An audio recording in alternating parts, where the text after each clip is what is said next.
Binigyan ko rin siya ng mga mga tubig at saka bread, yung guy na yun. Okay.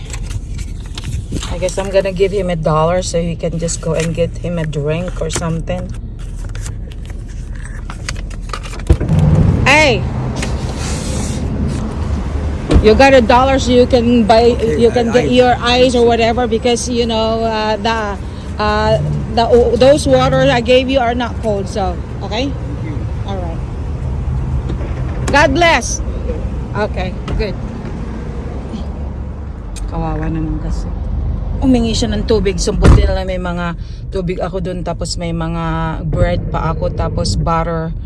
Peanut butter, tapos butter, ayun, peanut butter, ayun, no, binigay ko. Talagang gutom na gutom talaga. At least binigyan ko siya ng isang loaf ng bread. Okay. Tapos $1. Sinishare. Ang galing, sinishare niya yung bread na ibinigay ko, oh. Ang galing. Ang galing, sinishare niya. That's very good. 3 na silang kumakain doon.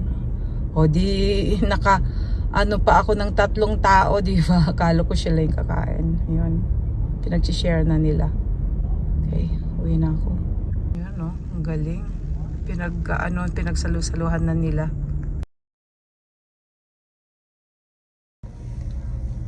Kaya kung minsan nakakaawa rin naman yung mga tao na talagang gutom. Kaya ako naglalagay lang talaga ako ng mga kung ano-ano dito sa sakyan ko, pagkain or whatever, na anything available na pwede kong ipamigay.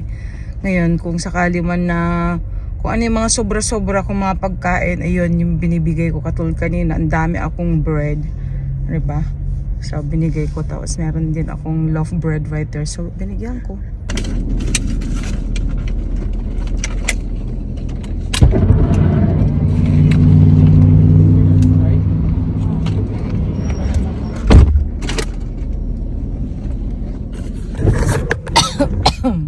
Ganun lang guys, anything that can actually, you know, give help sa iba't ibang mga tao. Kaya hanggat kaya mo namang tumulong, bakit hindi, di ba? Kaya ang sarap ng feeling.